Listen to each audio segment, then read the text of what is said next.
E agora nós vamos falar com o Igor Pantoja, ele que é assessor de mobilização da Rede Nossa São Paulo. Vamos procurar entender a agenda da cidade de São Paulo e principalmente as metas para a organização da nossa cidade. Tudo bem, Igor? Seja bem-vindo.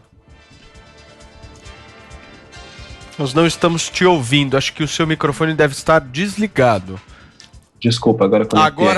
Agora sim. Boa tarde, Paulo. Tudo boa bem? tarde, Denise. Tudo bem. Maravilha. Igor, e aí, o que você acha que é prioridade na cidade de São Paulo e como é que você viu essa campanha aí ao longo desses 45, 46 dias? Alguma proposta surreal ou todas as propostas que foram apresentadas são factíveis? Olha, pela análise que a gente tem feito na Rede Nossa São Paulo, esse ano as campanhas até que apresentaram propostas, um conjunto, né, de propostas aí de cada candidatura bastante razoável, bastante interessante até em várias medidas, porque diferente dos anos anteriores, né, acho que os programas estão mais volumosos mesmo em quantidade de propostas, poucas propostas assim surreais, como você falou, e o debate, né, claro que tem pontos ali de, às vezes, ataques pessoais ou alguma outra pauta que surja, mas bastante voltado até para propostas. Eu acho que segundo turno, claro, né, a gente tem muito mais tempo para poder aprofundar isso. Tinha um grande número de candidatos aí por conta também das mudanças na competição eleitoral aí, que acabou estimulando também os partidos a lançarem candidaturas. E em São Paulo, agora no segundo turno, pelo menos por parte da Rede Nossa São Paulo e outras organizações da sociedade civil, tem uma expectativa grande de aprofundar esse debate sobre temas importantes para a cidade, tipo o plano diretor, né, que é o que organiza a estrutura urbana da cidade, as questões relativas à educação, ao trabalho e renda. Então, tem várias pautas, eu acho que são fundamentais de serem aprofundadas agora. Agora, Igor, o novo prefeito de São Paulo, ou na continuidade do atual prefeito, vai ter uma mudança importante que você colocou, que é essa questão do plano diretor, porque agora haverá uma revisão e a gente percebe, por exemplo, que quando se pensa em mobilidade e habitação, quase todos os candidatos pensaram numa ocupação mais eficiente do centro da cidade, para aproveitar melhor a infraestrutura que já tem de transporte público, para evitar aquela história que virou uma novela que sempre se fala em São Paulo, da distância que a pessoa tem que percorrer, do tempo que perde em transporte, porque mora longe, porque não tem emprego perto de casa. Então é uma coisa que eu acho que a gente já percebe na cidade de São Paulo, que é fundamental se discutir isso. O que fazer com o centro da cidade por uma questão de ocupação, de não ter só prédios invadidos irregularmente, mas sendo aproveitados mesmo de uma forma útil, a segurança relacionada ao centro da cidade e depois a mobilidade, se pensar em ciclovia, que virou uma realidade do paulistano, então você tem que conciliar com ônibus, você tem que conciliar também com o transporte privado, não é?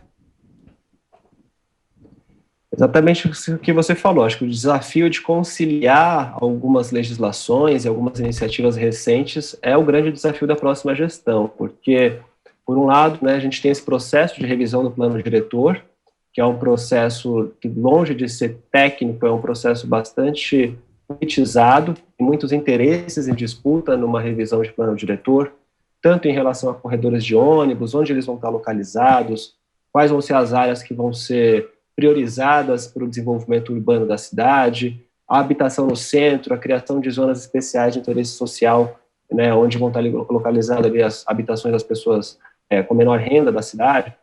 Então, dentro desse quadro, a gente tem outras normativas também importantes. Então, o Plano Municipal de Habitação, por exemplo, ele está ainda tramitando na Câmara desde 2016, ele não foi aprovado como lei municipal, e é um plano que avança nesse sentido que você falou, de pensar habitação de qualidade no centro, de trazer a população também mais pobre, que tem menor renda, para morar na região central com qualidade, né?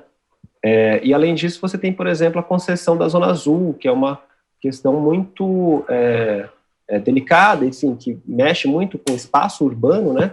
E que foi aprovada nesse mandato agora, do prefeito Bruno Covas, e que também tem que pensar como é que isso vai dialogar, como é que isso vai ser executado, operacionalizado em relação, por exemplo, às questões do transporte público, do acesso a vagas, enfim, para a população deficiente, e entre outras questões que atingem diretamente a disputa ali pelo espaço viário na cidade, né? As próprias ciclovias que você mencionou, a gente teve a morte na semana passada, né, de uma ciclista ativista, Marina Arcot, que foi, enfim, morta ali no Sumaré também, enquanto pedalava. Então, é um tema delicado que eu acho que precisa ser muito bem aprofundado ainda o debate, tá? Muito, apesar de muito ser mencionado, mas acho que precisa ficar o compromisso da cidade com isso precisa ficar mais claro.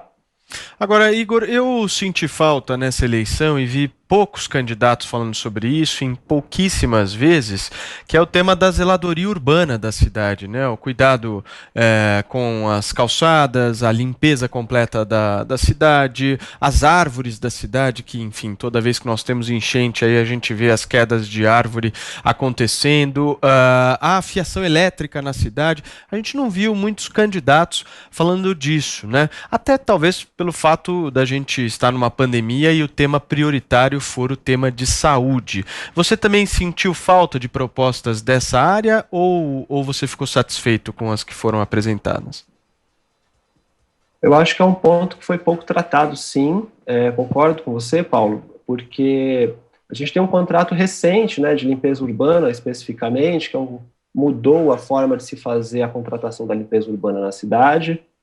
E agora você tem a cidade dividida em 6 grandes lotes, né? São 6 empresas, 6 consórcios aí que trabalham com a limpeza urbana, que é a varrição de ruas, a coleta de restos, né, das feiras livres, a limpeza de bueiros.